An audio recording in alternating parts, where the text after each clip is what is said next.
자, 새 정부 들어서자마자 발빠르게 대출 규제부터 내놨습니다. 과도한 대출이 네. 집값 상승을 부르고 있다는 해석 때문인데요.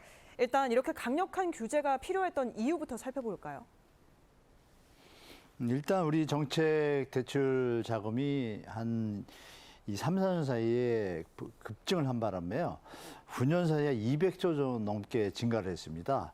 이런 부분에 대해서도 해외 국가기관에서도 뭐 IMF라든지 여러 곳에서 한국의 가계부채에 대한 우려를 좀 표명을 해왔기 때문에 우리 금융당국에서도 가계부채 긴축의 어떤 그 정책을 실행해야 될 때라고 계속 누누이 얘기해 왔었고요. 그 부분에 있어서 최상목 장관이 올 초에도 가계부채 총량에서 GDP 대비 90%를 80%까지 5년 안에 줄이겠다라고 공언을 했고 그게 이제 정책 방안입니다. 그 와중에 이제 서울시의 어떤 그 서울의 주택시장의 어떤 상승 이런 것이 겹쳐지면서 조금 더 강력하게 대책들이 좀 나온 것 같고 이런 규제책이 없을 경우에 소비 둔화 현상이 또 목도됐기 때문에 이런 부분들을 미리 사전에 예방하고 건전한 가계부채 수준까지 가기 위한 정부의 고육적인 정책이라고 말씀드릴 수 있겠습니다. 예. 시중에서는 예상했던 것보다도 강력한 규제 대책이 나왔다고 해석을 하고 있는데요. 그러면 이번 네. 가계부채 관리 방안의 핵심을 한번 짚어본다면 뭐가 있을까요? 한 단어로 말씀 올리면 우리 갭 투자, 네. 갭 투기라고도 표현하죠. 그걸 이제 원천 차단했다고 보시면 되겠습니다.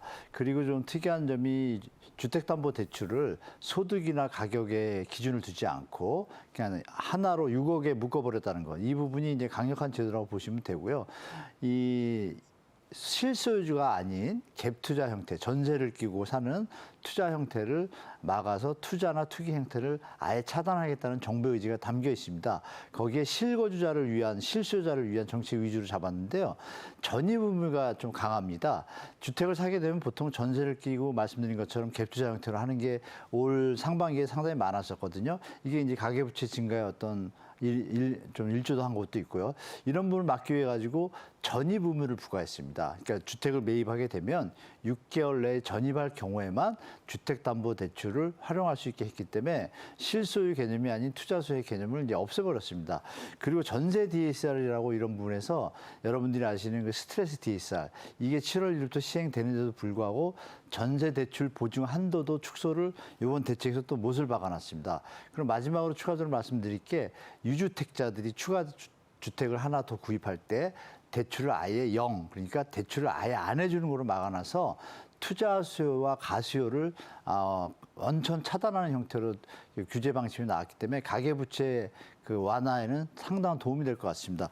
이런 부분들이 또 핵심적인 게 뭐냐면요. 예전에는 이 대책이 나오면은 약간 틈새라고 그럴까요? 만약에 5대 시중은행이 있으면은 4대 은행은 이 규제 대상에 들어가지만 나머지 한 은행에 좀 창구를 열어가지고 우회로 투자할 수 있는 길을 열어뒀습니다. 그런데 이번에는 그 보도자료에도 명시한 것처럼 전 금융권을 동시에 시행한다는 우리 역사상에 드문 어떤 정책들이 나왔습니다. 그러니까 전 금융권 동시 시행이라는 건 뭐냐면 우회로를 아예 차단한 겁니다. 그래서 정부의 강력한 가계부채 긴축 정책의 기조를 우리가 엿볼 수 있었습니다. 이게 부동산 시장에도 그대로 좀 반응을 하고 있는 것 같습니다.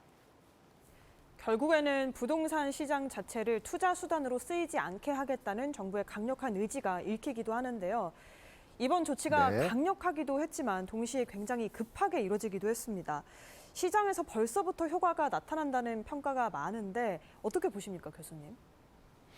네, 시장에서 실제로 효과가 많이 나타나고 있습니다. 일단 그 매물이 증가하고 있습니다. 올 초부터 서울 지역의 주택 상승에 힘입어 가지고 6개월 동안 계속 매물이 감소를 했습니다. 매매 물건이죠. 이게 드디어 대책이 나오자마자 2, 3일 뒤부터 증가해서요. 오늘 현재까지도 계속 증가 중에 있습니다. 이 얘기는 뭐냐면 앞으로 향후에 주택 가격이 상승할 거라고 예측하는 분들이 마음의 변화를 일으켰다. 쉽게 말하면 효과가 반응이 있었다고 보시면 되겠습니다. 그럼 이 대책이 효과가 있는 것이 실제로 수치로 어떻게 나타나냐면요. 송파구나 강남 4구 일대들이 보통 한 달에 적은 데가 3, 400건, 또 많은 데는 또 3, 4, 5월에 막 700건까지 한 월에 거래가 됐거든요.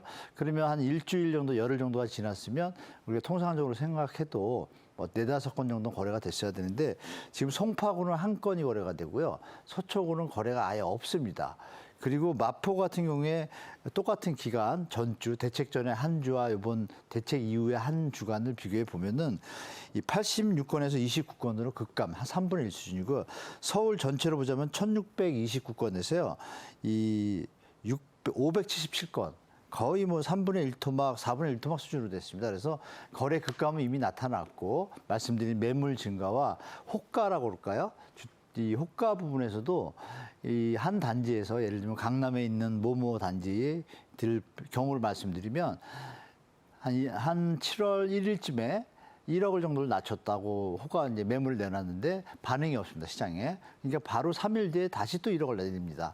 그리고 또 효과가 없으니까 어제 오늘 사이에 또 1억을 내립니다. 그래서 이런 게 지금 연속적으로 이어지는 것들이 확실히 이번 대책이 시장에 효과가 있었다고 볼 수 있겠습니다. 한편으로는 이렇게 시장에 효과가 있기는 하지만 서울 외곽 지역에서 오히려 집값이 오를 수 있다, 거래가 증가할 수 있다 이런 우려의 시각도 있는데요. 우리가 풍선 효과라고 하죠. 풍선의 한쪽을 꾹 눌렀을 때 옆쪽으로 이렇게 튀어나오는 이런 현상인데 이런 우려의 목소리에 대해서는 어떻게 보십니까? 네. 지금 언론상에서 지금 그런 표현들이 많이 보도에 접하셨을 텐데요. 실제 상황은 그렇지 않습니다. 네. 6월 말일까지요. 지금 말씀 주신 대로 그런 현상이 조금 보이긴 했습니다. 거래 상승과 하락 거래가 거의 경합을 벌이고 있었다가 7월 1일 이후로 3일, 4일, 5일 지나면서요. 그러니까 한 열흘 정도가 지나기 시작하면서 시장이 이제 변화 조짐이 확실히 나타난 것이 뭐냐면 하락 거래가 늘기 시작했습니다. 그리고 매물이 또 증가하기 시작합니다. 이 얘기는 뭐냐면 역풍선 효과가 예전의 대책과는 다른 원천 차단의 어떤 전방위적인 대책이다 보니까 이 역풍선 효과가 극히 제한적이다. 그래서 제가 볼 땐 시장에서 시간이 지나면 지날수록 이번 대책의 효과는 좀 강력하게 시장 안정에 좀 도움이 될 거라고 좀 보고 있습니다. 예. 투기를 막고 주택 가격을 정상화하기 위한 이번 조치. 그러면 앞으로 향후 시장은 어떤 방향으로 가게 될지 전망도 설명해 주시죠. 일단 서울시장부터 말씀을 드리면요. 서울시장은 내년에 입주 물량이 좀 부족한 게 사실입니다. 네. 그래서 이 부분에 대해서 대체지라고 그럴까요?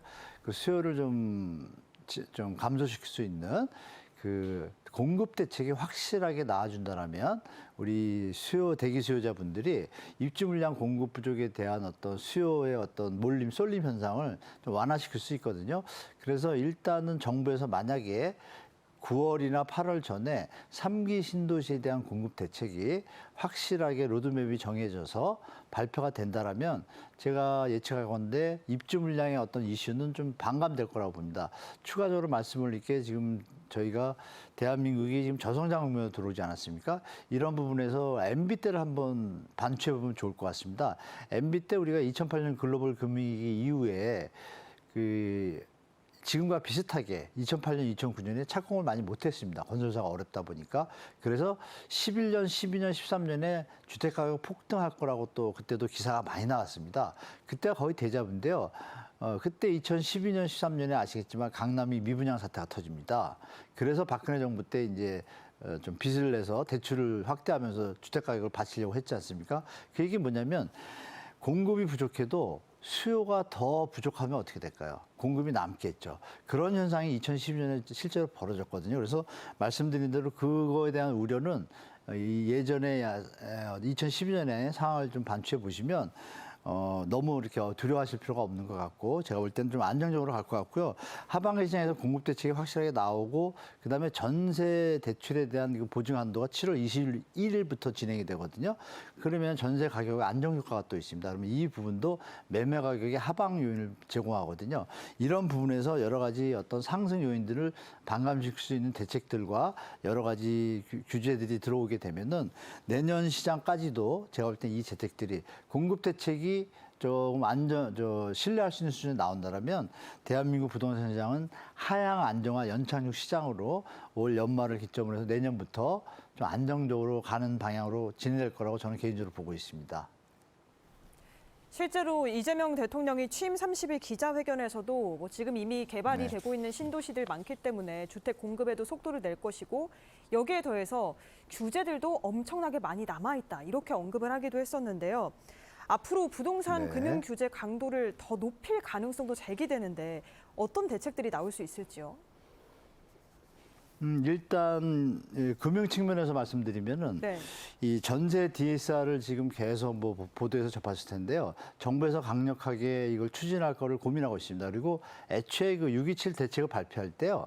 이미 그 언급을 했습니다. 만약에 시장이 확실하게 안정되지 않을 경우에는 이 전세 DSR을 바로 실행하고 또 한 가지가 있습니다. 그 은행에서 대출해 줄 때 그 은행의 자본 건전성을 위해 가지고 대출의 어떤 행태들을 갖다가 체크를 합니다. 그때 이제 가계에 대한 대출에 대해서 위험 가산 가중치라는 항목이 있는데요. 이 부분을 1억을 대출했을 때 1억 1,500을 대출한 거로 잡아줘 가지고 리스크의 값을 올립니다. 그러면은 이제 대손 충당이나 이런 걸 많이 쌓게 된다는 얘기는 총량 대출액이 줄어드는 효과가 있어요. 이 얘기는 뭐냐면 대출 총량 축소와 또 연관되겠죠. 이런 부분이 추가적으로 들어온다라면 이미 대출 총량도 줄인다고 했는데 이 부가적인 조치까지 들어오게 되면은 대출을 확실하게 이 우리나라 대한민국 경제에 부담이 되는 가계부채 대출 증가를 완벽하게 억제하는 정책이 나올 것 같고요. 추가적으로 이제 그 세금으로는 집값을 잡지 않겠다고 주로 얘기해왔기 때문에 계속 제가 볼 때 그 1주택자의 양도세, 비과세 이게 처분 기한이 3년이거든요. 이 부분에서 처분 기한을 줄이게 되면 좀 매물 공급 증가 효과가 있습니다.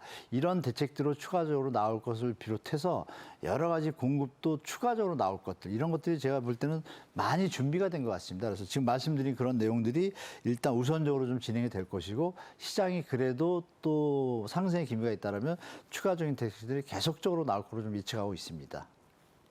네.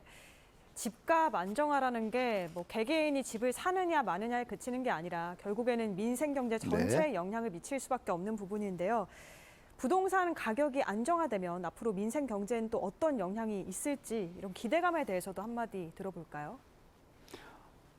네. 부동산 가격이 안정이 되면 이 대출이 감소하는 효과가 있고 그다음에 가처분 소득 증가 효과가 발생하게 됩니다. 그러면 가처분 소득이 증가한다는 얘기는 소비 여력이 증가하는 것이죠.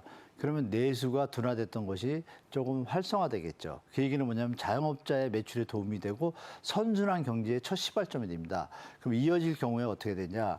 모든 경제에서 선순환 경제의 첫 출발이 지금 말씀 주신 그 내용이 부동산 가격 안정입니다. 이것이 가격이 안정이 되고 나면 모든 경제에서 일단 선순환 경제의 시발점인 가계부채를 잡았기 때문에 그다음부터는 뭘까요? 생산 활동에 집중하게 되고 예측 가능한 미래에 대한 설계가 좀 가능하거든요.